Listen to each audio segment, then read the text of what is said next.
In. All right, we're live, everyone. Here we are. Welcome to our Facebook Live. I'm not sure if John talked about this last week or not, but we are going to be hosting more periodic Facebook Lives that are just a little bit more informal and just kind of an opportunity to touch base about some of the things that we know are going on in our community or be able to resource in some more relevant ways. So I guess I should start by introducing myself. I'm Haley Mitsui. I am the Director of Formation. I'm going to let Mariah introduce, this way. I'm going to let Mariah, it's mirrored. Let Mariah introduce herself here in a moment. But I'm Haley Mitsui, Director of Formation for the Global Immersion Project. And we train people of faith to engage the world in restorative ways. And today we're going to be talking about how to tend to ourselves in the uniqueness of this holiday season. Yeah. And I think it's important for us to name that tending to ourselves and tending to ourselves in a season as heightened as the holiday season is a form of peacemaking. Yes. Because thank you, Mariah. Because we often see peacemaking as this very external, we're partnering with God in bringing restoration and bringing healing and bringing wholeness out here. Yeah. But if we are not whole and pursuing healing in here, then we can't fully bring peace out here. Yeah. So this is going to be a conversation that really focuses on that interior peacemaking. Mm-hmm. There's some externally, we're going to talk about how to navigate conversations with families and things, but when we talk about prioritizing our own mental health all the time, but especially in seasons that can be activating within a year, that's been very activating. Yeah.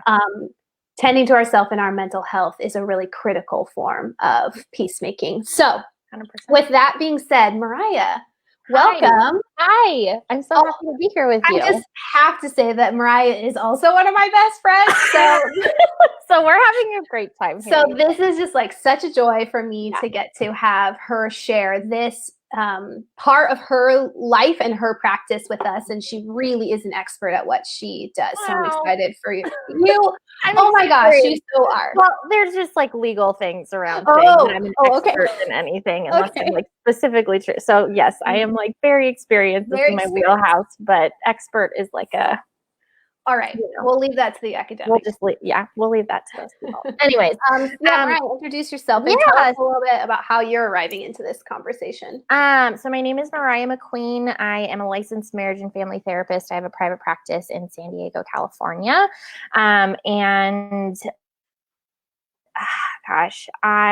work specifically with individuals and couples. And this season particularly have been dealing with a lot of anxiety and depression and burnout, lots of couples feeling just like under a pressure cooker. And so all of this stuff that we're talking about today, both like self-care and boundaries and all that kind of stuff, these are conversations I'm having on a daily basis with people as they're trying to navigate the intensity that this pandemic and the global situation is bringing to an already stressful season, right? Like this season is stressful for us on a regular year. And then you add on top of it,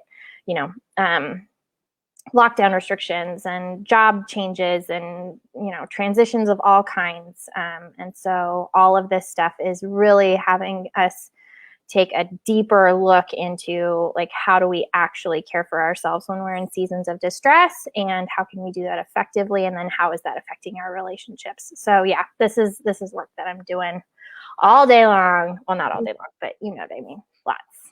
Thanks. Lots. Yeah. I also want to just invite people who are tuning in. You're welcome to put thoughts or questions in the comments, and we're going to do our best to be able to really tailor this conversation to the things that you all are asking or processing. So feel free to post those in the comments, and we'll do our best to get to those. But just kind of kicking us off also, you guys, I'm testing out a new Facebook Live situation, and look at this fancy doodad. I can put words up on the screen. Yes. So This is my first question for you, Mariah. Yeah. Asking for a friend, of course.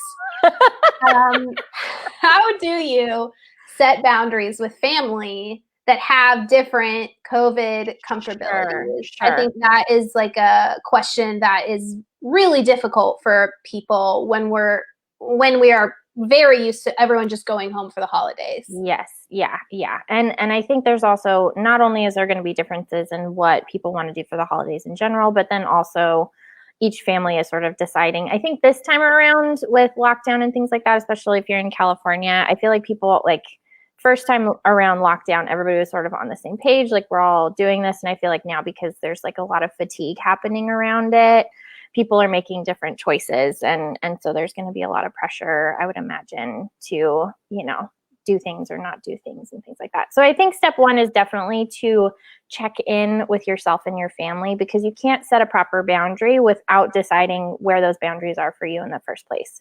So you can't walk into a conversation with a family member around what your plans are and what you're going to be comfortable with, not knowing what that means for you first. Because if you do, then it's going to be really easy for you in that moment, because it is a difficult conversation, to end up agreeing to something you're not comfortable with and then feeling awful about it after the fact, and then having to readdress it and all that kind of stuff. So step one is absolutely to pause and really just decide, like, either for yourself or as your family, like, what is it that we feel comfortable with this year? What is it that we need to do with our family in order to be feeling good about the way, the safety and all that kind of stuff. I think the other piece of it, even before we have this conversation, is acknowledging that it's uncomfortable, right? Like, I think oftentimes when we talk about boundaries, people will say things like, God, I wish I was better at setting boundaries. I wish it was easier for me to set boundaries. Like, these are uncomfortable conversations. These are hard conversations to have for very good reasons, right? Mm-hmm. Like, you love and care about these people. You want to have like connection with them. You don't want to feel disconnected to them. And boundaries can often feel like a place where disconnection and distance happens. If there are situations where you don't agree. And so just acknowledging, like, this is a hard conversation to have. This causes me anxiety. Like, all of those things are okay. And just because those feelings come up for you, A, doesn't mean you're bad at setting boundaries, and B, also doesn't mean that it's not something that should happen, right? We shouldn't allow those uncomfortable feelings to get in the way of advocating for our needs and for ourselves. And then when you're leading up to having the conversation, I think, like, making sure you're taking care of yourself really well and preparing a time for it, and not just sort of like winging it off the cuff, like setting a time, preparing yourself. When you're having the conversation, I think it's really important just to be as honest and when I say honest, I mean a little bit vulnerable. Like, this is a hard conversation for me to have. I know that we don't have the same views on this. I know that you see things differently, and it's difficult for me to have to set this boundary with you. I think when you come at it with that sort of like vulnerability and emotional piece, people are often more likely to be receptive when the boundary that you're setting is different than them, because it's like, oh, they're trying to connect with me as a human. Like, they're recognizing that this is a difficult position to be in, rather than coming out the gate being like, this is what we're doing. This is, that can tend to like trigger people's defenses. So if you can come to them with like, hey, this is what we've decided as a family. I recognize that this is really hard. This is a hard conversation for me to have with you. This is, it makes me really sad that we're having to miss out on, XYZ, or having to abstain from XYZ. But this is the decision we've had to make for our family. And we hope that you will be able to respect that. And I can't wait to, celebrate with you next year or whatever. And then after that, compress, right? Like, decompressing from that experience, it will take a lot for you to get to that place. It will be hard to communicate. And then, so having an understanding that you're going to need a little bit of time to recover afterwards, I think, is also a nice little gentle place to land afterwards. You don't want to run into another stressful meeting, or like, having to make dinner or whatever. Like, giving yourself time to come down from that experience. So giving yourself time to reflect and create your boundaries. Yes. and then approaching the conversation from a relational stance. Mm-hmm. And would the opposite or an alternative to that be like just coming out with facts and figures, like, well, haven't you seen the numbers, and it would be stupid for us to come home? Or like, what's kind of the inverse of that relational? Absolutely. Yeah. I mean, if you have the suspicion or understanding that whoever it is you're talking to sees things completely different than you do, that's probably not a conversation that like you're going to get much out of in terms of like trying to convince them that your position is correct, right? Mm-hmm. If you're trying to set a boundary with them so that you can keep your family safe and so that you can keep them safe, like it's, they're going to see it differently, and that's okay, right? It's not your job to convince them otherwise, but in order to set an effective boundary and keep them accessible to you, right? Because I think when we go into the more cognitive stuff and we're like facts, figures, all that kind of, if we're just sort of like laying it all out there for them, their defenses are going to come up right away because they feel like you're on the offensive, right? Mm-hmm. Mm-hmm. And so if you come to them in a more humble, and when I say humble, I don't mean like less than, I mean like a grounded stance, right? Like I'm grounded in that it's okay for me to set boundaries. I'm not trying to bulldoze anyone, but it's okay that I have a difference of opinion, right? Mm-hmm. If you come to them with that on like a relational plane, then generally there's more receptiveness on the other side. Cool. That kind of segues me into this next question, because it's possible that that could lead to an emotionally charged conversation, whether that triggers family stuff or, political stuff, because the virus has been very politicized. Like how do we navigate emotionally charged conversations around, like we have Rebecca that just put in the comments, another major stressor is the political polarization in the US. So how can we go? I know this is no small question. And if there was a silver bullet answer, we wouldn't all keep talking about it. But like, yeah, there's not. I think one of the things that I've tried to help my clients tease apart is the relationship from like the conflict, right? So people in general right now, especially if they're really charged up around their position around things, like that's something they're doing in all of their relationships, right? That's something that's happening in every relationship that they have, not just their relationship with you. That doesn't make it easy, but to have that context and understanding of like, gosh, this is the way mom's behaving around this stuff in every area. Like she's in every area of her life. And this just happens to be a place where she and I conflict. Right.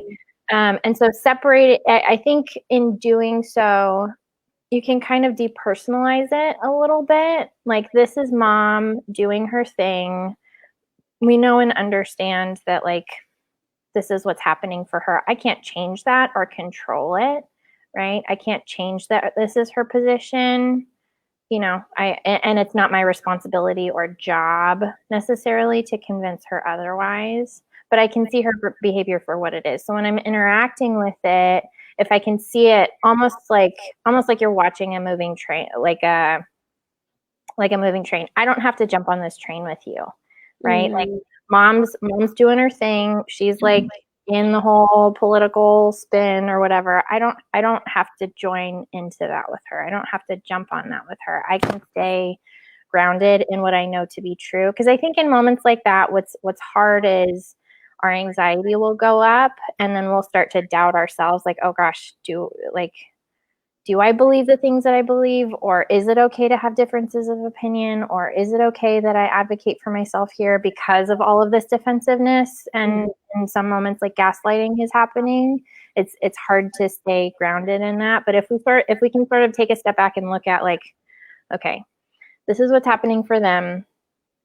I don't have to like engage in that way. I can stay grounded. I can set boundaries where I need to. And just because they're not necessarily respecting them doesn't mean that I didn't have the right or permission or the responsibility even to advocate for myself and, say my piece about the situation, if that makes sense. And then also doing those things where you're like preparing your like self-care ahead of time and then self-care after the fact, knowing that again, those are tough, tough situations to get in. This question is like half formed in my brain, so I'm going to see if it comes out well. But I feel like we all know well, maybe we don't, but I feel like we all, I'm just going to make a generalization that we all know our family patterns. Like, yes, we all know when we do that, like, but how do we, like, I guess I'd say our negative family patterns. Like, how do we know what the alternative is? Like, if we don't, how do we even know what it could look like for us to not jump on that train and not go on that emotional ride with mom or dad or sister or brother? What can you just paint can you paint a vision for like what could be if we learned how to set these boundaries, if we learned how to not jump on the emotional train? Yeah, well, I think I actually did a TikTok about this. I think part of having a better relationship with our families or our parents that I think often goes unacknowledged is the fact that we will often have to grieve the loss of the relationship with our families that we wish we had. And if we don't give ourselves space to do that, we will oftentimes enter into those conversations or enter into those environments hoping for something different, right? We'll be hoping that this will be the time that mom hears us, that this will be the time that she respects my boundary, that this will be the time that she and I are actually able to like talk about something meaningful, right? Right. When in reality, unfortunately for a lot of us, that's not the kind of situation we have with our parents. And so I think that the picture that I like to paint for my clients is like, we need to do a lot of work behind the scenes in terms of grieving the loss of like the relationship we really long for with them, and B, setting up really realistic expectations around what it is that we're going to experience while we interact with them. Right? Like there is a good chance that this is what's going to happen when I talk to mom. There's a good chance that this is how I'm going to feel about it. There's a good chance that she's not going to be able to fully hear me. And how do I feel about that? Like what's, like how does that sit with me? How would I want, like ideally, how would I want to respond when that happens from a grounded place? And again, all of this work has to happen behind the scenes. You can't just walk into your relationship and hope that, that you'll behave different or they'll behave different, right? Like all of the work that needs to be done internally for yourself. And then I think when we do all of that work, right, when we're grieving, when we're setting up realistic expectations, where we're setting ourselves up for like how we would actually want to respond, then it makes space for us to receive what comfort or nurturing or fun there is to have in those relationships. Because and this is, I'm generalizing it from parents, but this, for all extended family members, chances are like, the situation isn't black and white, it's not all like the relationship you have with them is probably not all bad, right? There probably are small things that are either nostalgic or comforting or whatever. And so doing that work that I just mentioned makes space for being able to receive some of that, if that makes sense. Totally. Thanks, Mariah. I'm just also, for those that are just tuning in, I'm here with Mariah McQueen, a marriage and family therapist, and we're talking about how do we tend to ourselves in this holiday season, really with the acknowledgement that as everyday peacemakers, we often focus a lot of our peacemaking energy externally, but if we're not working on our interior peacemaking, I would say it's not that our exterior peacemaking is worthless or useless, it's that it's at half capacity, if even, it's at a diminished capacity because we are not operating out of a place of fullness in ourselves. Sure. Which kind of brings me to this follow-up question I have for you, Mariah, around this, which is like, why is it so hard for us when we get into emotionally charged conversations with our family? Why are those conversations so much more difficult than fighting with someone on Facebook or, you know? Sure. Well, our brains are wired for two things: connection and safety. And these conversations threaten both of those things, right? They will usually, and when I talk about safety, I'm also talking about emotional safety. And so that means like feeling seen, validated, not yelled at, like heard, understood, all of those kinds of things. And when we're talking about connection, we're talking about like my ability to relate with you, right? My ability to be close to you, my ability to feel connected with you in some way, right? And so when we're walking into hard conversations, oftentimes these topics will threaten either our connection with somebody, right? We might fear that they're going to ice us out, they're going to cut us off, they're going to uninvite us, we're not going to be able to be a part of this. Or B, our emotional safety, they're going to yell at us, they're going to, they're not going to listen, they're going to gaslight us or whatever. And so it makes a lot of sense that walking into this conversation, your threat responses, right, your anxiety responses are triggered because it feels like a threatening experience, right? It has the potential to threaten either of those two things, if that makes sense. And so acknowledging that for what it is, like it is normal that response is happening for you as you walk into as you're thinking about it. It is normal as you're thinking about having a conversation with mom where the past few conversations have gone really awfully and ended up with one of you guys hanging up and like not talking to each other for a while, right? Like it is normal to feel anxious about that because your brain has registered that as a threat to either emotional safety or connection. Interesting. Yeah. I deeply resonate with that. Sometimes I wish I was a robot. Right. The other day I go, gosh, I was telling my husband, I was like, David, I hate my nervous system. He's like, we could switch it out for a calm system. Dad joke. That's actually pretty good. I never in my life thought about that. Nervous system, calm system. That's I know. There's something there. There's a business there. There's I don't know. Yeah. Okay, this is our last question, which kind of yes. We can break it down into as many parts as we want, but sure. I think we referenced in both like the boundary setting and then also the having hard conversations with family that it needs to be surrounded by. Yeah. Oh, sorry, I think I'm hearing an echo of myself. Can you hear that? No. Okay.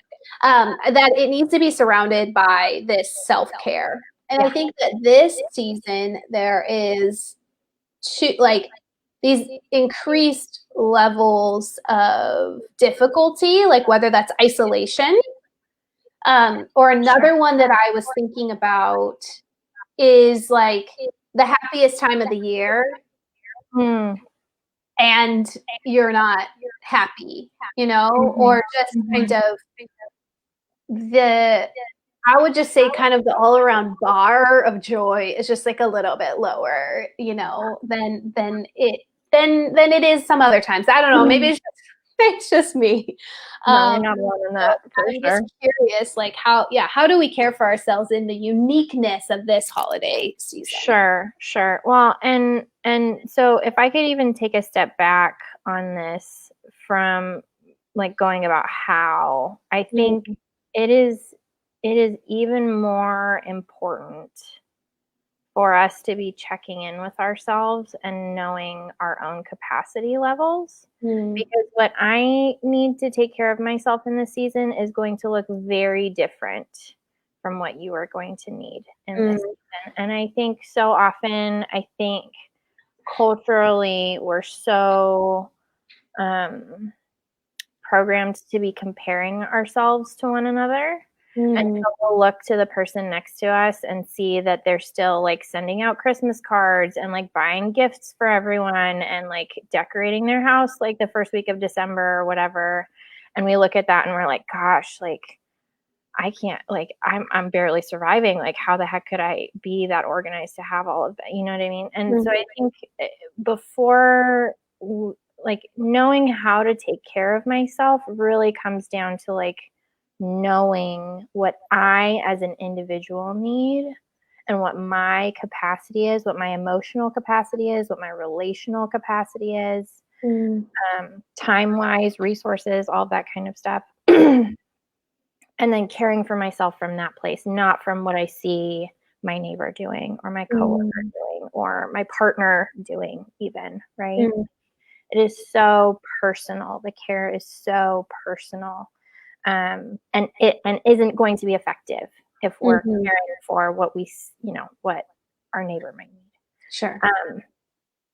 And so I think that really for me is so much of my work as a therapist around self-care is more about helping a person identify that piece rather than giving them tools to take care of itself, right? Giving them permission to have a certain capacity level and have that be okay. Like, is it okay that you get exhausted after XYZ? Is it okay that you don't have capacity to see 15 to do 15 Zoom calls a day or, have FaceTimes with your family members? Like, is it okay that that's not like the way you're built? And can we like accept and be gentle to ourselves in that and offer ourselves the space we might need, the boundaries we might need, the care we might need, where we're at, if that makes sense. So I really don't like to be too prescriptive around like, this is how to take care of yourself, or exploring who am I, how am I built, what's my capacity, what feels good to me, what feels soothing to me, what feels energizing to me, and letting that be okay. Say, asking for a friend that actually, I will just not ask for a friend. I have had to do a lot of work in this area because up until probably like my late 20s, I had an endless gas tank, like 100. I literally scored 100% extroverted on the Myers-Briggs test, and was just like, I could go. And then somewhere around late 20s, like it just stopped. And so it's been, 5 years of trying to learn that about myself, because I almost envy my introverted friends who their whole lives have had to know, like, this is my warning sign, and now I need to go read a book. I'm like, I feel like I'm gonna rage and like murder everyone around me, and I have no idea why or what to do. Just put me in a padded room. That's all, like, so I'm just, how do you have, I know you don't want to be prescriptive, but do you have any tools for helping people learn, like, what are the warning signs that I need to tend to myself, and what could be some practices that people could try just to see if that resonates or not? Well, I think you bring up a good point that in different seasons in our life, it's going to look different. And I would imagine in this season in people's life, it looks very different than it did even this time last year, right? Just with the extra stress and responsibility and change, right? I don't think I don't feel like people have really given like the fact that our whole lives look completely different than they have ever in our lifetime. I don't think people have given that much credit, but change is not like a comfortable place for humans to be in. And so it causes extra pressure and anxiety and distress and things like that. So I love the point you're bringing up. I think warning signs would be things like irritability, burnout. And when I say burnout, I mean like just feeling like overwhelmed with the amount of tasks you have, not feeling like you're being able to emotionally engage in the things that you're like physically present for. Depression, anxiety, lack of motivation, fatigue, like all of those things are sort of our like hot button. Like we need to do a pretty serious check-in with what's going on. I know for myself, I notice my body like tensing a lot. And so if you're feeling any sort of like tension physically, where you're sort of like contracting a little bit, if you're grinding your teeth at night, like lot. Because the thing is, like, if we're not acknowledging it emotionally, it's going to come out physically. Like it will come out somehow, right? It'll come out somehow. It'll come out sideways, right? So we'll start getting irritable and snappy, or we'll start like grinding our teeth, or we'll get tense or something like that. And so if that's the case, usually when that's happening for us, it's when we're not spending much time introspectively. And when I say introspectively, that doesn't necessarily mean solitary, right? I don't think we necessarily need to be sitting down with a journal. Maybe that's something that works for you, like journaling and just getting some thoughts out. But even like having a conversation with a friend about how you're really doing, checking in somehow on what's happening inside. And I think when we're noticing these like red flag symptoms, it's almost like lights on a dashboard, right? Your lights on your dashboard are coming up, and you have to sort of decipher, okay, what is this? Like working back with curiosity, like what's happening inside for me that this is what's coming out. Because nobody does anything for no reason, right? If I'm irritable, I didn't just decide to be irritable today, right? Like something deeper is happening underneath. And so kind of being a detective for yourself and getting pretty curious about that. So like, how does introspection work for you best? Is that having a conversation with a friend? Is that meeting with a therapist? Is that doing some journaling? Is that doing some meditation? Giving yourself some access to reflecting on what you've been carrying and how that's affecting what's coming out for you. I love that. And it's a great segue into something that we've been doing since the beginning of the pandemic, actually, is leading daily contemplative times to connect to yourself, connect to a community, and to connect to God. And so, yeah, we started that in March. We're not intending to do it as long as we have, but a really sweet community has developed, and it's become clear that it's literally like 20 to 30 minutes. We do it Monday through Friday. Myself, I facilitate it with a few other spiritual directors, and it just gives people like a little bit of a reprieve to kind of have that moment of reflection in your day. So I'm just going to put the can I talk and type at the same time? Daily contemplative sign up. Yeah. In the chat. And so if anyone wants to register or anyone's feeling the need, like, I could really use 15, 20 minutes a day, or even once a week. Yeah. Because the thought that just came up for me, Haley, is when we get in those places of irritability and burnout and all that kind of stuff, I think our default would be distraction. Right? Sure. The opposite of like the opposite of introspection is distraction, right? And so we're going to go to things like social media and Netflix and like online shopping and like all of these, what I would call like fast food self-care techniques, right? It makes me feel better in the moment, right? I'm not thinking about the thing in the moment, but afterwards, like it hasn't done anything for me, right? It's given me like momentary relief from like not having to look at my stuff, but in the long run, it doesn't actually do a whole lot. Right? And so moving from a place of just distracting ourselves away from this, the distress that's happening internally, giving ourselves some gentle introspection, right?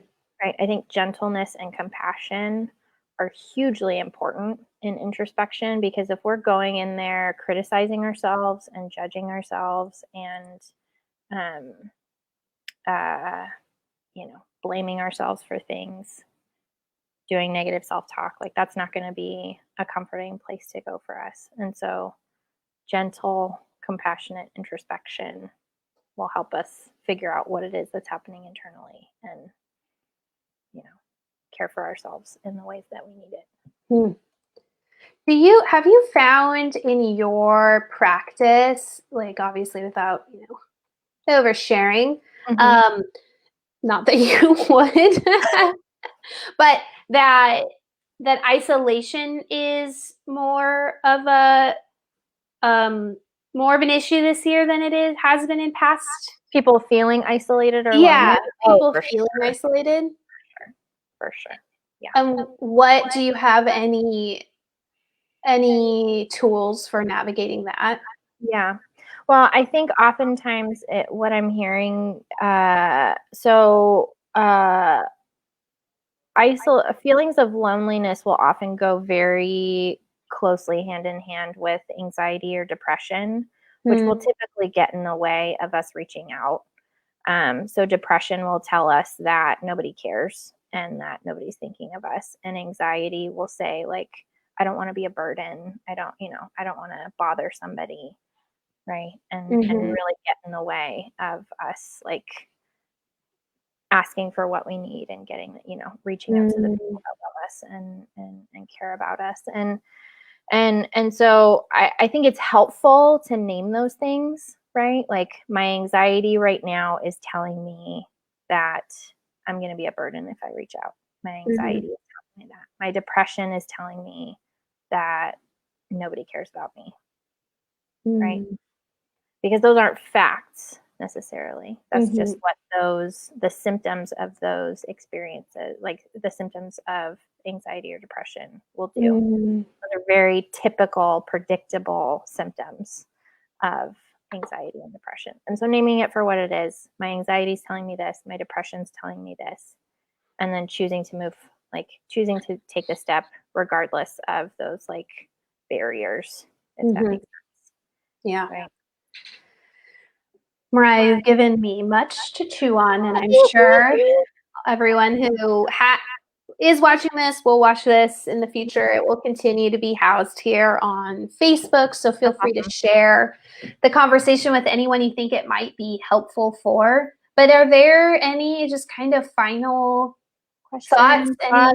Any permissions? I feel like, with my therapist relationship, like, the greatest thing she gives me is just permission to not be okay or whatever. But any mom or therapist, just kind of final thoughts that you can share as people are very seriously wanting to pursue this interior health in this really strange holiday season. Yeah. Anything that you are feeling or happening or is happening for you internally is normal. It is a normal response to I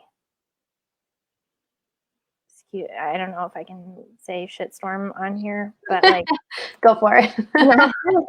like chronic stress causes, like, stress, anxiety, depression, like, and we're in a season of chronic stress, right?